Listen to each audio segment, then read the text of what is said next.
Welcome to the LRNteach.com podcast, helping you consider Christian education for the poor and marginalized from a theonomic perspective. LRNteach.com advises you to cease from man and to think God's thoughts after him. Find us at LRNteach.com on YouTube and in the iTunes Store. Contact me at facebook.com/Christian.education.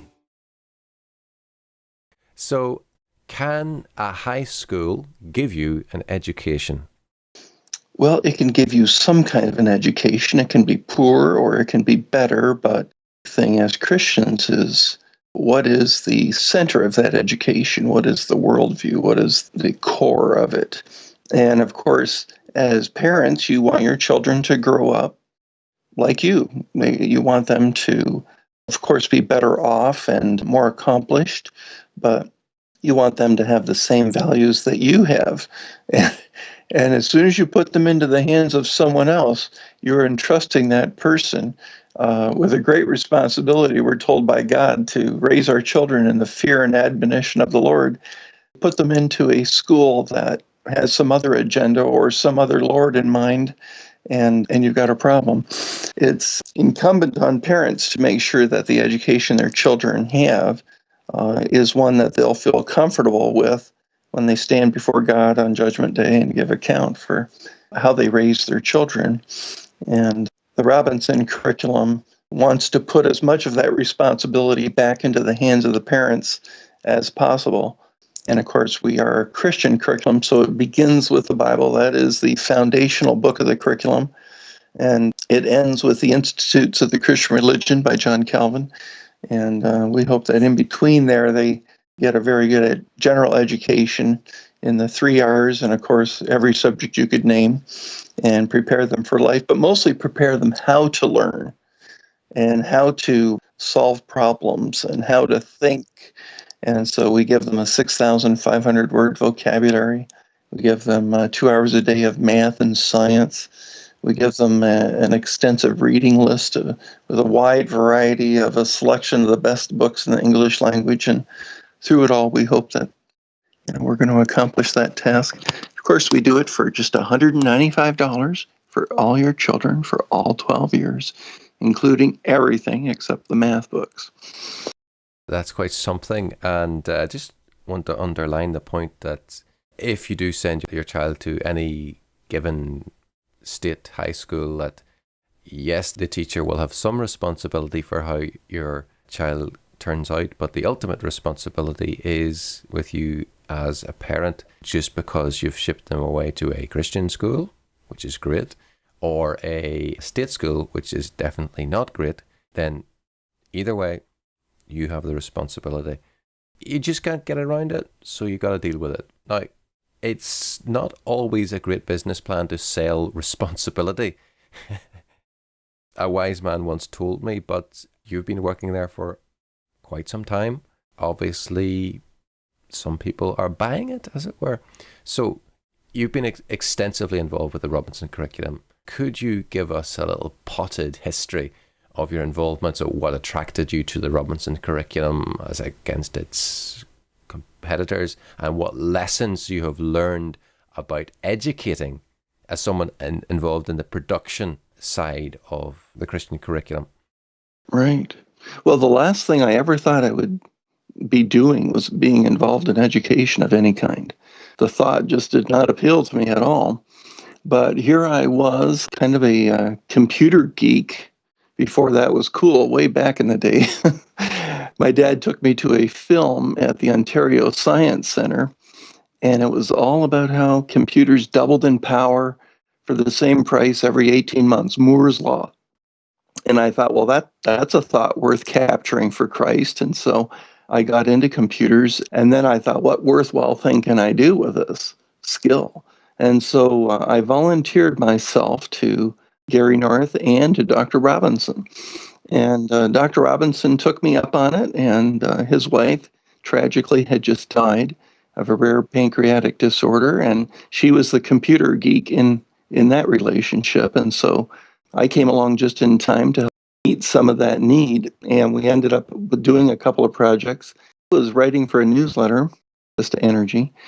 And it became clear that while the liberals could very quickly and easily put out a lie through the major media, it took the conservatives a great deal of effort and time to try and straighten people out and propagate the truth to undo the damage of that lie. The job would become a lot easier if people could think, if they could read a graph. I mean, dumb people are easy to confuse and lie to. What can you say? And so he thought it would be important to upgrade the level of education available to people. And of course, homeschooling was just becoming mainstream or more mainstream at that point. Dr. Rushdoony had revived a very old tradition of schooling at home with his books, The Intellectual Schizophrenia and the Messianic Character of American Education. And so I was on board. I said, well, I never thought it'd be an education, but here's the scanner we need, here's the software to do it all. And we built the website, and it was quite a thrill to get the first order over the invisible internet. It's just out there, but it worked. And after 3 years, it grew to the point where I could say goodbye to my job at EDS and start marketing and supporting the Robson Curriculum full time. And we've been doing it ever since. That's pretty exciting. It's lovely to hear people's stories about how God planted interests in them and gave them the vision, and in your case, put you there, set you in front of the open door, as it were. That's at a key time, and mid-90s, early mid-90s, a period where in the near future the internet would happen, really. Back in the day of Netscape was just about coming on the scene. DEC machines were still around, and maybe the first 386s, the everything was new and everything was possible. And my first thought was, well, we have to see God's kingdom. I remember was sitting in an office in EDS, and the boss came in and said, okay, we've got this new thing, the internet. We're looking for ideas. Anybody know what we should do, as a company? Is there something we can do that would be profitable here? And nobody raised their hand. I was busy gathering skills that I could use for Dr. Robinson and our projects there. He was a man of great character. He co-authored a book with Gary North, 10 Feet to Survival, with a fighting chance, a civil defense book. And so that was my bent. Everything was centered around how can I serve this man who I thought was a man of great character, great godly character. And so that's what we did. So something you said there really struck me, and I want to underline that again, that homeschooling is not this weird American invention that weird Americans do. And it certainly is perceived in that way by Europeans and by British, although it's becoming ever more popular, certainly in the UK. It is the way it was done. And Rushdoony pointed out that often we look at facts and call them facts of nature, whereas they are in fact facts of humanism, and we take state schooling as normative, whereas it is wholly an aberration. It is the initial training of the child at home and the continued training of the child at home, which is the norm. We think of even of Rousseau, the father of modern education in so many ways. He was educated at home to a very high degree by his father, a man of strict Reformed Calvinistic upbringing. So again, we're not dealing with anything new here, really. Well, Rousseau was the one of the worst humanists you can possibly imagine. 150 odd, 160 odd years ago. But the modern public school that is so common to us all began in Prussia, because in Prussia they were a kind of a small country, and Europe was into wars all the time at the time, and so they organized their whole society to be a kind of a Spartan military, very systematized society, all for the purpose of gaining advantage in warfare, even though they were smaller. And so everything had to be done very systematically, very military-like. Everything had to be oriented around the survival of the state. And now that model has been adopted around the world as normative. The results are disastrous. They still have some of that in Germany and in Prussia. They're very, very hostile to homeschooling, surprisingly so. Despite any arguments, the centralized role of the state is everything. And it's almost like an anthill or beehive type mentality. It was a little bit of a shock to you that you ended up there and you were attracted by this man of great integrity and great vision. Now, you as an outsider, as it were, to education, you must have learnt a significant amount dealing with thousands, tens of thousands of customers in however. I'm sure you've built up a picture of what people's impressions and needs and what works and what doesn't work in education as a producer, as somebody that has an impact on the production side. Can you share perhaps some of those lessons? Well, a child is not a blank slate.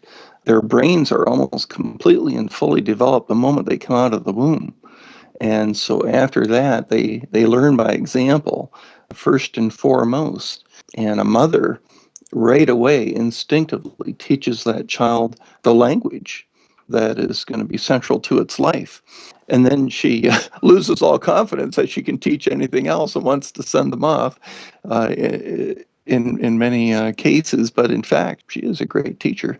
A child is ready, willing, and able to learn and excited. They come out of the womb learning sponges, ready just to soak everything up and to become like their parents. What we do in the curriculum with our curriculum is empower the parents to have that child learn to teach themselves. We have the goal, like I said before, of teaching them to think. And of course, that means giving them the ability to work math problems, to solve problems in general. If you learn how to solve math problems, you can take that problem-solving ability and transfer it to other areas of your life.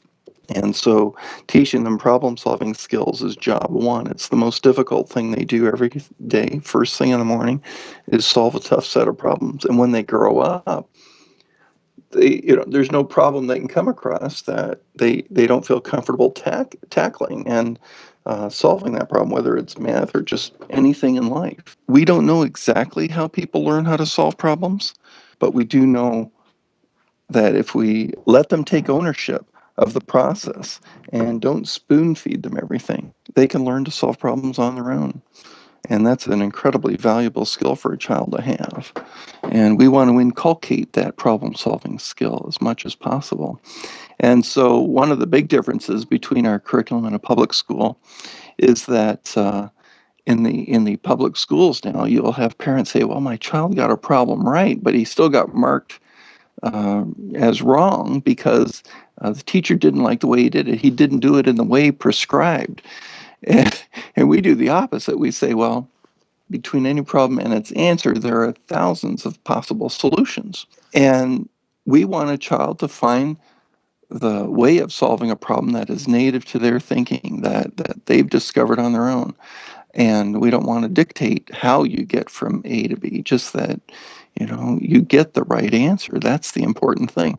So it's diametrically opposed, the way we approach this, to the way the public school does things. They don't care if the answer is right or wrong as long as you do it the way they said, which it's insane. But that's what's de rigueur in the public schools. One of the things that becomes apparent as you read literature, as you read critiques of the Prussian model of education, is that the purpose of quote-unquote education in that context is very firmly conformity, and it is obedience training in so many ways. So, but you, in the Robson curriculum, you have a package. One package arrives and it's everything you will ever need.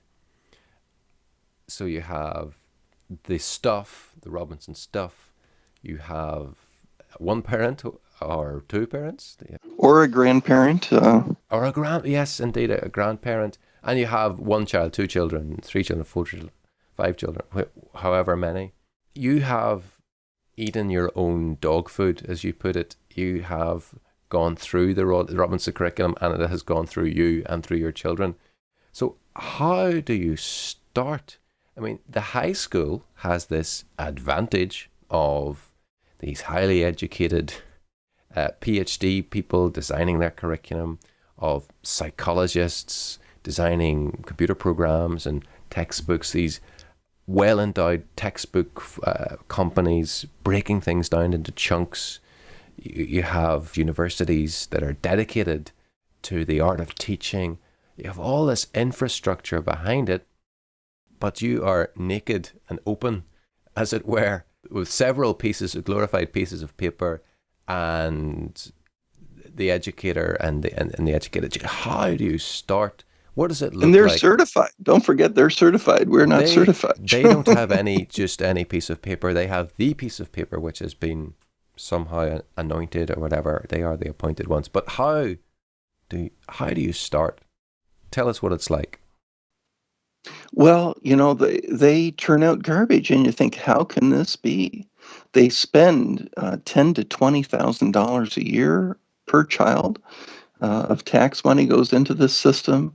They've got infrastructure out the wazoo. They will tear down in the right neighborhoods. They will tear down perfectly good schools and put up brand new ones so that now they have an Olympic-sized pool instead of that, slightly smaller pool that they had before, and this kind of thing. And of course, sports is central to keep the parents happy. But yeah, you would think we couldn't stand a chance, but here we are for $200 one time. It works out to like 50 cents a year. If you have enough children, it's really incredibly inexpensive. Um, and the books you can print out with modern technology for a penny a page, $3 for a 300-page book. We do leverage the technology quite a bit. So, but it's still all ridiculously inexpensive. I like to say we're less than lunch money for one child for one semester. And yet they are turning out students that can't read their own diplomas. And the United States just drops down, this list of the top nations in education. We're way near the bottom, except for some poor African third world nations. We among the industrialized nations, we are pretty sure dead last. And yet in our curriculum, the students we graduate, at least anecdotally, are doing fantastically well. The students are getting their PhDs. Dr. Robinson's 6 children, 5 out of 6 of them have their PhDs, and the last one is working on it. We hear of students taking standardized tests to enter the Marine Corps, for instance, and they'll score in the top 1 percentile. And so the results are just dramatic. I've wondered how can this be? I mean, we do have a good program, but why the huge disparity in results? And I think it's because when you have all this infrastructure and you got these college-trained teachers and the whole busing system and all these, supposed advantages, what you're really building is, imagine an invalid who has everything done for him, and he's spoon-fed everything, and he's wheeled around. Everything is on the outside. With the Robinson curriculum, everything is done on the inside. People continually want to involve electronics in their children's lives, and one of our rules is no electronics in the child's life till they're 16 or older. And we If you came to Korea, you would be burnt at the stake. Let's think of this as a box. The education box for the state schools. They're big boxes. They produce high school diplomas. They produce different college diplomas. They produce masters. They produce PhDs. They've got these pieces of paper and so on. And it's a very expensive box, and it's a box which requires lots of people and lots of supporting institutions and a huge amount of money, other people's money, to fund it. And it produces something regularly. And unfortunately, it seems that the standard of what it produces, as measured by standard academic tests, is continually going down. This is a mystery. Whereas you have another box, let's call it the Robson Curriculum Box. It's a cheap box. It's a box you can get through your mail and probably download, I don't know, but it's a virtual box, let's say, and This box produces graduates, if you want to say, without pieces of paper from the government, but people of real quality, real academic quality, real ability to solve real world problems. Now, it makes me think of a Christian critique of homeopathy once, which concluded that since we don't understand how it works, it must be of the devil. So, is there some strange magic involved in here, or? There is. There is. I mean, if you look at these schools, they're all captured by curriculum companies, and the administrators or whoever the decision makers are, they go on junkets in the middle of winter to Hawaii to peruse the latest offerings from the curriculum companies. And so they just got this continual churning of curricula once it passes through these approval processes and so on. At like my neighbor across the road teaches math to college students, and the books are $130 a pop, and you can't use the book from last year because that edition is old hat and unusable and degraded, and you must have the new edition, of course. Meanwhile, we're using books that are 100 years old plus. We use books that are a selection of the best books in the English language that our civilization has been able to produce. And so they don't stand a chance. They're not going to produce anything near the quality that we can offer. Like I said at the beginning, children learn by example. And the best way you can educate the mind of a human being is have their mind interact with the mind of a great author, of someone who has been proven over time as to have written a great classic. And so imagine your child sitting down at the feet of Shakespeare, of Mark Twain, of God himself through the prophets and the Bible. I mean, here this child's mind is interacting virtually through the medium of a book with the greatest minds ever. And what have they got? Well, they've hired some people to write curriculum material that they can then copyright, and they control this curriculum process. Your child picks up these books and they're bored to tears. It's so awful. It's dry as dust, and their mind naturally rebels against it. And so they've turned to edutainment. They put TVs in the rooms, and they get the children to sit passively in front of the flashing screen. And we have the theory that when you learn, all the action is happening behind your eyeballs, and so the less happening in front with this boring black and white text, that's what we want. We want all the color, the action, the drama, the imagination. Everything is happening behind your eyeballs. It's very easy to see why they lose with the math. Like we explained, they're learning problem-solving skills with a 6,500 word vocabulary system. Their minds are given the tools to think cogently with, to express themselves. They're writing every day, a page of writing, and so practice makes perfect. All my kids write better than I do, and more easily.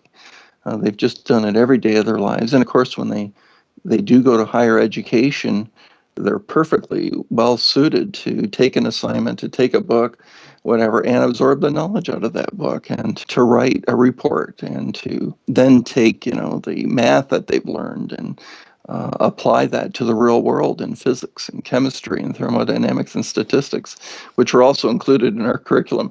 If the kids that go through our curriculum, if they go all the way through the materials, are quite easily able to test out of their first 1 or 2 years of college and get their degrees very quickly, no matter which college they go to. And of course, we can talk about higher education. That's a whole other subject. I don't know how the competition can possibly stand against our $200 curriculum. They don't have a chance. I love what you said about the action happening behind the eyeballs. But what I'm really curious to know is, I want you to take a slice of a day and sum it up in a few minutes. What happens? Do you open the door to your magic room, shove your children in, close the door, and serve meals, and something happens? Is that it? Is it just the children in front of the books? To an outsider, it might look like that. We always want an adult present and serving as an example of studious behavior to the children. But, we really need to contrast this again with, what's typically happening with 95% of Christian children They get up in the morning and very early. They're rushed off to school on a bus. Um, they then, are shuffled around this institution from room to room. Their minds are completely captivated by managing the social interaction. So are you talking about prison? Uh, exactly. It's hard to tell the difference between the prisons and the schools and the airports and the institutionalization of it all just takes over. The last thing you're able to do is concentrate on anything, and so all of the work that all the learning that their child is expected to do is given to them in the form of homework. Go home and actually learn the subject. So the child comes home at the end of the day. He's burned out from all of the activity. He just wants to wind down or watch TV for the typical 5 to 7 hours, whatever it is. But here he's loaded down with his homework at the end of the day when he's all tired and worn out, and that's when he's expected to do his real learning. And if it doesn't happen, the teachers and the schools have a wonderful built-in excuse as to why Johnny is failing. It's because, well, he didn't do his homework. And so it's a symbiotic thing going on there. With the Robinson curriculum, the child gets up in the morning, he does his 30-second commute from his bedroom to the kitchen or whatever, and after his morning ablutions, he will then sit down and do the most difficult thing he has to face that day, which is solve a tough set of problems in the math. There are very few distractions. He's in a comfortable, protected environment. There's no one to bully him. There's no giant institution to navigate. He is just sitting there at home, and his whole focus is on solving that tough set of problems.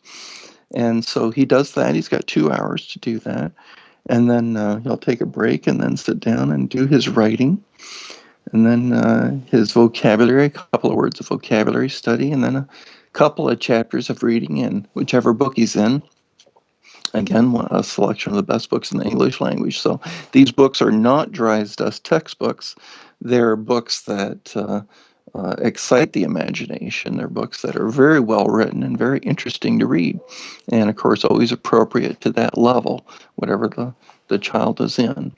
And so the mom, her job each day, again, is to be an example of studious behavior first thing in the morning, hopefully before the baby requires full-time attention. And um, and then she gets to do all the jobs that she has to do of preparing meals and managing that household. And so the child internalizes the teaching. They sit down with the book. The book is their teacher. The author of the book is their teacher, and they learn how to feed themselves the education that they're expected to absorb, the learning they're expected to have. And rather than being spoon-fed, they have to proactively take ownership of the material and feed themselves that education. Of course, that means they're always learning at their own pace. They're not going to stuff themselves too quickly. They're not going to starve themselves. They're going to go at their own pace.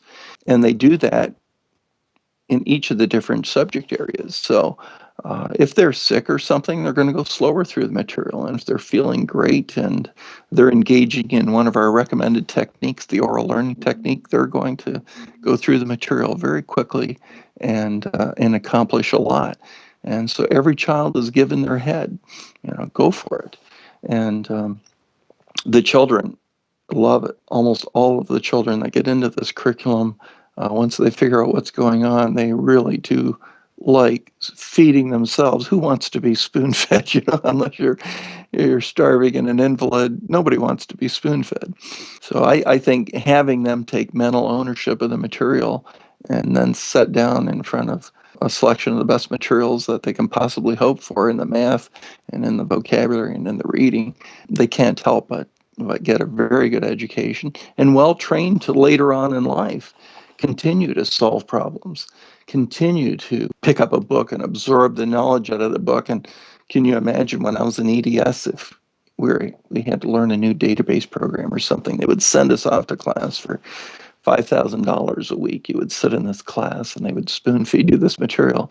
A Robson Curriculum graduate can sit down with the book on the subject, which there always is one, absorb the knowledge out of that book and be way ahead of the competition.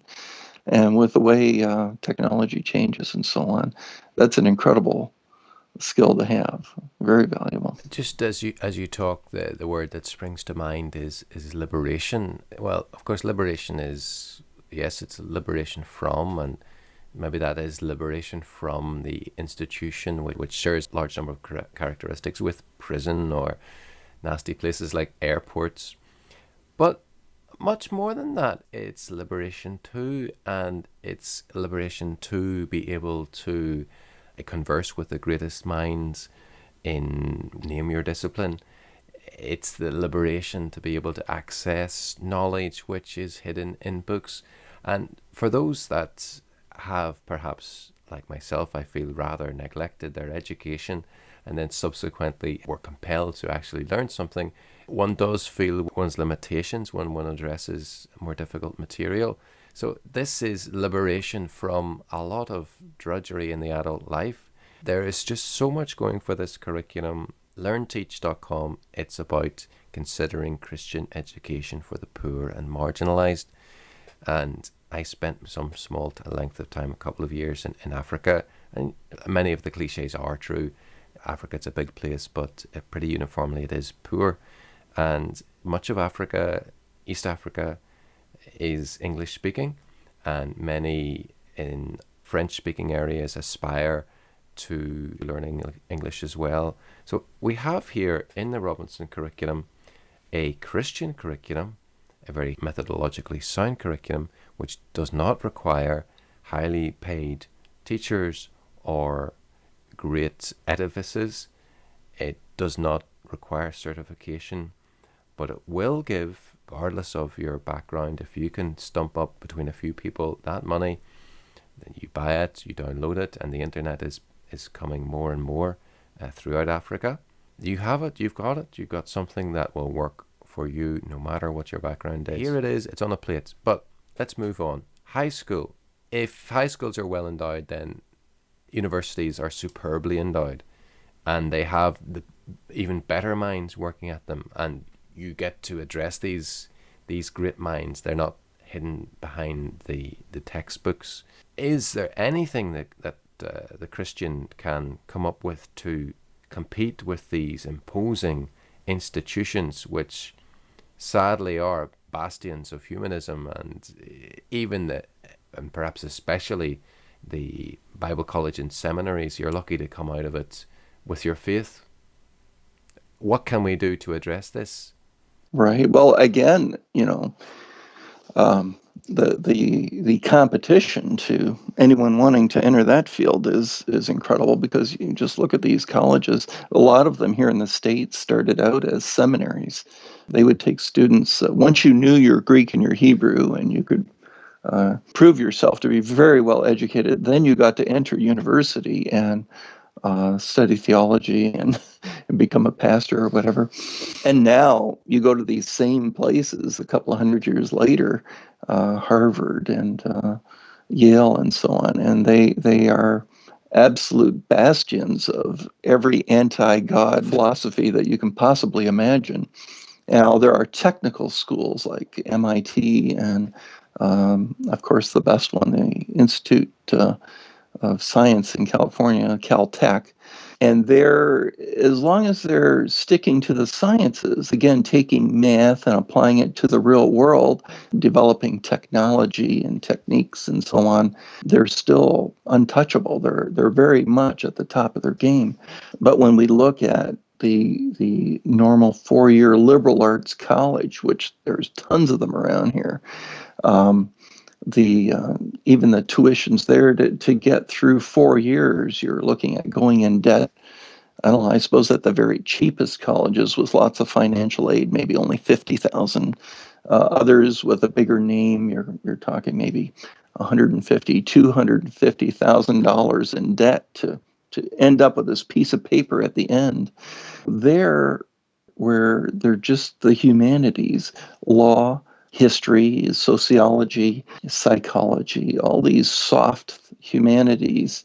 There, we have a system where somehow parents, Christian parents, have been convinced to hand over their hard-earned money, their children's inheritance, just hand it over to these utterly godless humanists to, here, take my precious Christian child, even my homeschool child, that I've invested all my hopes and all my efforts into, and you take them and put them through 4 years of godless humanism and do your best to destroy their faith, to utterly wreck them and destroy them as far as God's kingdom is concerned, make them hate everything their parents value, and we'll pay you very handsomely for the privilege as long as you give them a certified piece of paper at the end of it that shows that they could get a certified job at the certified state or a company that works for the state, and it'll all be worth it. And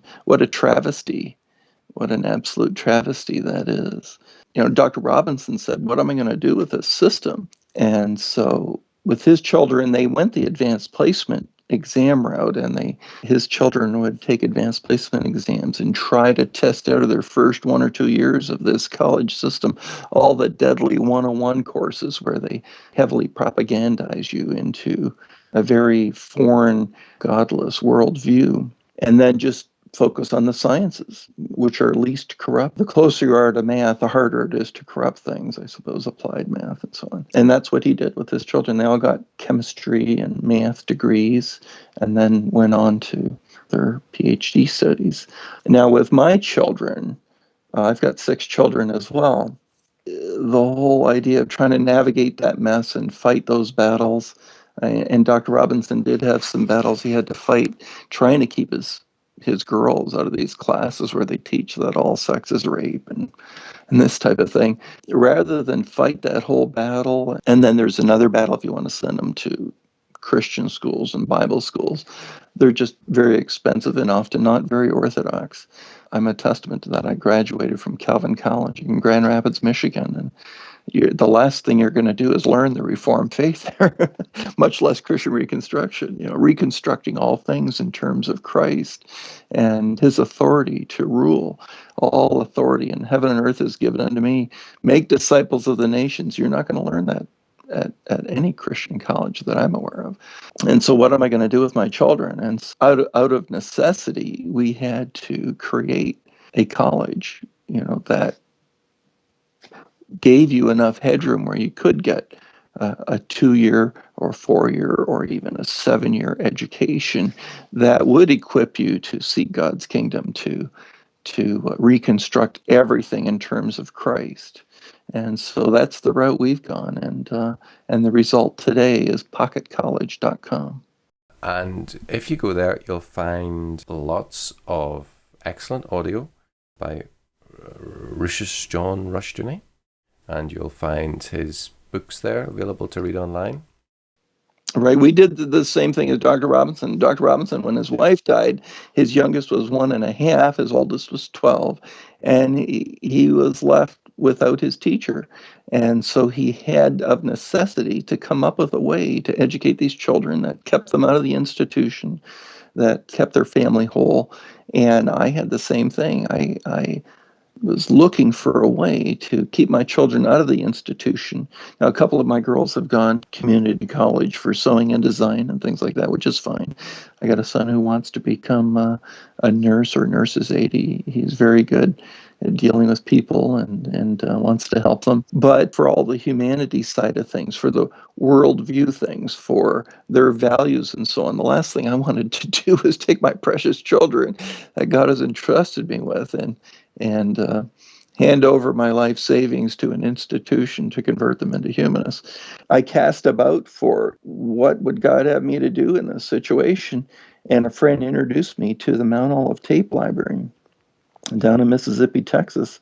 I think we're all very much in debt to the work of that man. Yeah, George Calhoun, yeah, a wonderful man in Mississippi who he felt called to gather all of these tapes from the different seminars and conferences that were going on in the Reformed circles where men were tackling this problem of understanding everything in terms of Scripture, understanding everything in terms of the rulership of Christ.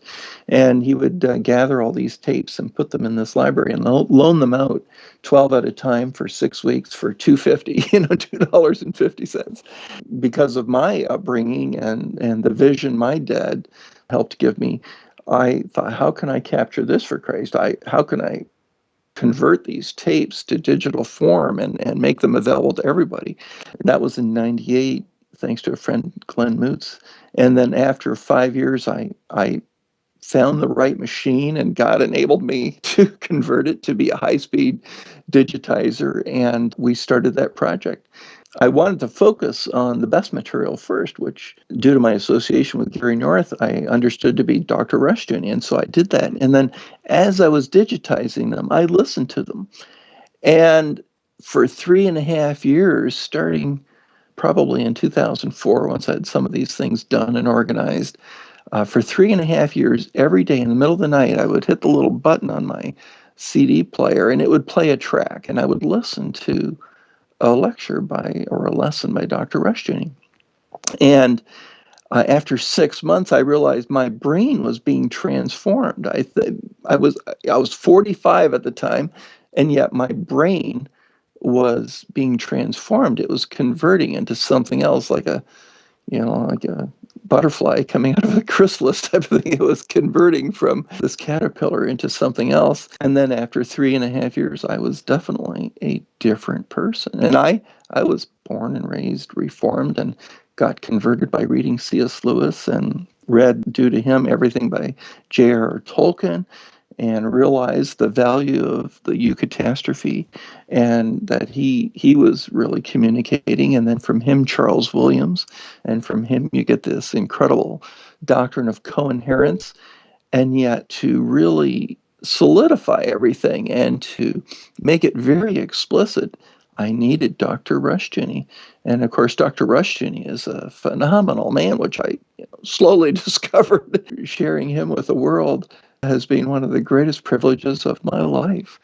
There it all is at Pocket College. Of course, it's been there in audio form since at least 2008, and now, due to some hard work by my family and people in my church and a generous gift from a donor, all of those lectures have now been transcribed. Will soon be available, completely beautifully organized and beautifully displayed at pocketcollege.com, which you can now see in its beta form, pocketcollege.com/beta. And it really forms the basis of the most amazing education you can possibly give a child. I will still concede that if you go to the Colorado School of Mines, that you will still get a fantastic technical education, but you're not going to do better in law and history and sociology and psychology and theology. You're not going to do better anywhere on the planet in any school than you can at pocketcollege.com. And of course, we call it Pocket because everything runs on a smartphone these days. And where do you put that? You put it in your pocket, and that's the location of the best college in the world. I was in Senegal, West Africa, 2006, 2007, and the nature of the work I was doing with Wycliffe Bible translators and computer support meant that I had a lot of time. And around that time, maybe it was in 2007, Chalcedon Foundation made available a lot of that audio free of charge. I sucked it up, Yeah, we sent them all of the files and they published them. They weren't organized very, very well, but that was the result of that work. You would think, well, why have just this one guy on Pocket College? Well, he's not really just one guy. His calling in life was simply to read, and that's what he did. He read a serious book every day of his adult life, and he would peruse in another 4 to 6 books. And that was his calling. I mean, I can't read a serious book in a year, but he read a serious book every day. He would take notes on it, and then he would consolidate everything, and give a lesson on what he had learned or how the Bible applied to that.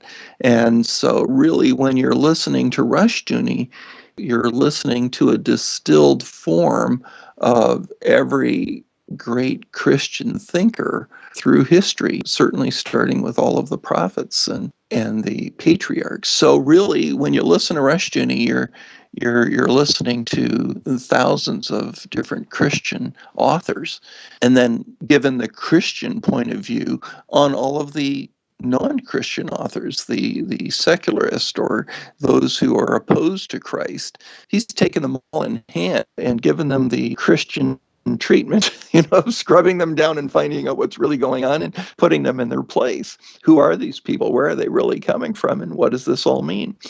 And so in Rushdoony, you have what I call, among other things, you have a daily immunization to give these children who are coming out of these homeschools and then have to face the world, a world very hostile to Christ and his claims, very hostile to Scripture and God's law.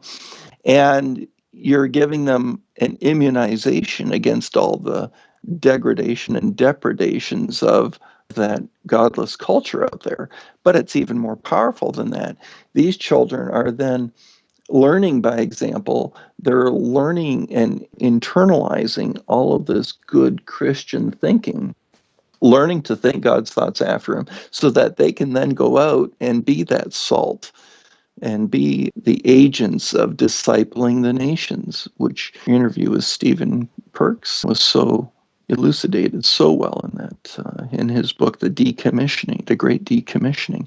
We have to turn it around and go back to the Great Commissioning of the nations to reflect God's character, to have societies organized around the families and to be decentralized and to be run according to God's law. It's a one-stop shop for, I hope, a lot of homeschool students. But it, again, societies are always run by minorities, never majorities. It's always a dedicated minority, as Rushdoony has said often, who set the tone. The Puritans were never more than 5% in American society, and yet this was a Puritan society for a couple of hundred years. And the future is very bright based on the work of Dr. Rushdoony and Cornelius Van Til that he learned so much from.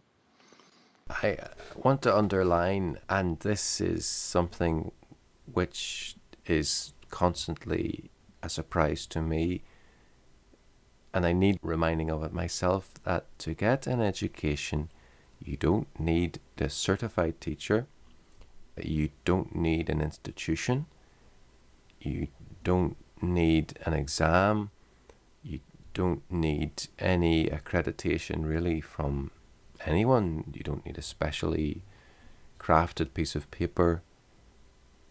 The process of education requires that you sit at the feet of better men than yourselves, as it were, and have the faculties available to you in ever increasing quantities that enable you to process that information.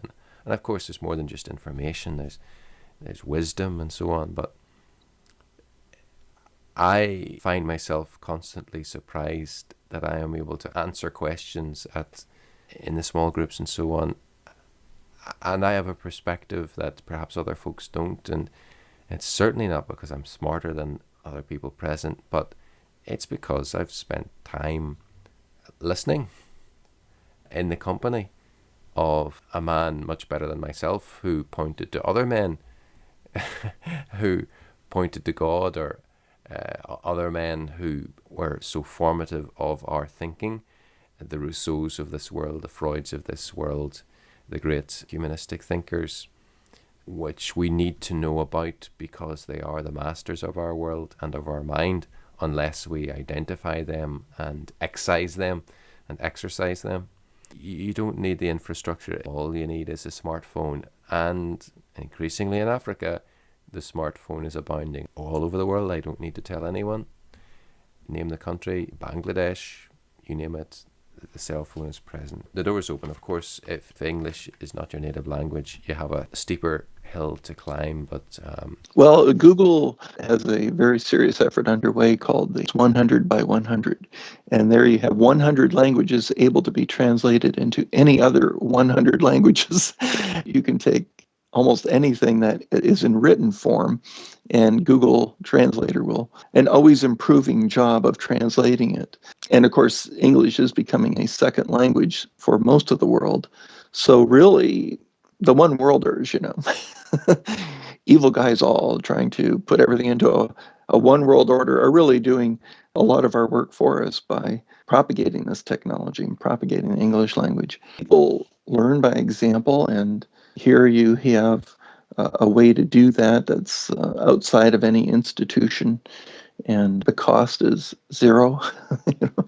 There's an opportunity to tithe a little bit of the educational Levitical tithe if you want, but it really hasn't cost us very much to publish this material. There you have a great opportunity for people to, even older people, the material is powerful enough that usually we would say formative years are going to be between 6 and 16, and then certainly once you get into your 20s, a lot of your tastes and your values are set. Well, at 45, I had my brain renewed, and I heard that hogwash too, and I must admit, it smelled like hogwash then. It certainly hasn't rung true in my experience, but again, I feel so inferior when I think of those that have graduated from the Robson curriculum, knowing my own difficulties in dealing with with serious books. There's hope for us. even us oldsters we might learn to pick up a book and read it, even if it's serious. Well, homeschooling is still largely a female phenomena. It's the moms that are doing it. And that's certainly, most of my customer base with the Robson curriculum. But we really need the dads to get on board with the higher education. And of course, they're very practical. Things have to work. Boys have to earn a living, certainly, and the girls often too. And so we need that piece of paper that's going to result in a job. Well, they're graduating. I think 80% of graduates move back in with mom and dad coming out of college. So the paradigm is kind of broken there, that if we just entrust the children to the state-approved universities and colleges, everything will work out well. Even though it costs them their inheritance, their lifetime earning potential goes way up and so on. That is broken, and it's getting more broken all the time. Why not have God guarantee your children's futures? Where he says, if you will learn and study my law and then internalize it, because it's really just a reflection of his character. If you'll become good reflectors of God's character by internalizing his law word, learning how to manage and organize and relate to everyone in your life according to God's law, and do so faithfully, I will bless you. I'm going to guarantee your future. I'm going to put your enemies to be at peace with you. I'm going to bless your coming in and your going out. Everything you put your hand to, I'm going to prosper that. That's the best guarantee for the future you could possibly want. That's the accreditation you really want. Accreditation and credibility really just mean believability. Who are you going to believe? Who are you going to trust? A lot of people that I know of, good, orthodox, solid Christian people, live at the edge of despair all the time. And it ought not to be that way. We ought to have fear of no one but God, and trust him for the future, and trust that if we will not close our ears to his law, but open our ears, literally pick up your smartphone, your computer, and bring up Pocket College and listen, that God will secure your future. You don't have to worry about it at all. He not only knows and numbers all the hairs on your head, he absolutely determines the future. And again, just like a little hobbit is the one who is responsible for bringing down the great evil of the world in the Lord of the Rings. So we can be agents of God to turn things around in ways that we can't even imagine if we will but get with his program instead of the Austrian program, the statist program. If we'll get with his program and learn his law and do things according to his way, everything is going to work out just wonderfully. I want to again, underline that. I was chatting earlier to friend Mike O'Donovan, and one of the things that came up was the fact that you can't evade having to teach God's law. You're not educated. You're not educated if you don't know God's law. And you're not you're not addressing real life if you're not dealing in terms of God's law, and also in terms of earning a livelihood and so on. The law of God is going to address that issue directly, and the covenant certainly does make material promises to you, but colleges are preparing you for a dead and dying world, the world of humanism, which worked for a while, just as someone who eats his own fingers is going to, get some satisfaction out of that for a while. Humanism, as it turns out, really only survives as a parasite on Christian society, certainly modern humanism. It cannot survive except as a parasite on Christian culture. And the whole world is humanist today, and a parasite is killing the host. There's very little Christian culture to destroy. People have taken for granted so many of the blessings that have come from our previous Christian culture, even with its flaws. It was a very civilized and civilizing and economically prospering culture and paradigm that we had, and that is quickly being destroyed by this parasite, which only apparently wants to make room for the Islamization of the West. That world is dying, and it is very much in its last breath. Rushdoony has said that it's a truism that it takes about 150 years for the transmission belt of culture to take what philosophers have fully articulated and documented until it's being lived out by the common man in the street. And today we have the common man in the street living out the nightmarish world of Rousseau and Freud and so on, and Darwin. And so that world is finished, it's crumbling, it's done, it's utterly bankrupt in every sense of the word. We have to be now trained and prepared to fill the gaps, to build a culture and a world and a society on God's law. And we're given a chance to do that in a more pure and unflawed form than ever before, due to the work of all the Christians that have gone before, and as distilled in Dr. Rushdoony's work. So the task is before us, and the means are there. We just have to do it. We have to implement it. Men, these Christian men, every day, they don't have to take our word for it. They can sit down and just listen to the first 2 lectures on Pocket College on their commute, and take that time and redeem that time as they go to work. Turn on your smartphone and pay a little extra for that data plan and listen. And you'll redeem that time that you sit in the car or the train. Give it a try. Listen to the first 2 lectures of the prerequisite course on God's Law, the Introduction to the Institutes of Biblical Law by R.J. Rushdoony, and evaluate for yourself. Don't take my word for it. Who am I? I'm not certified by anybody. But listen and decide for yourself, is this something that I should spend time doing? And then from there, they can pass it on to their children, and the world will be a very different place. Very much so. Well, thanks again for agreeing to take the time. And we'll certainly post the links to pocketcollege.com, Christ Rules, and so on. And hope to talk to you again in the future, if that works out. Good to talk to you.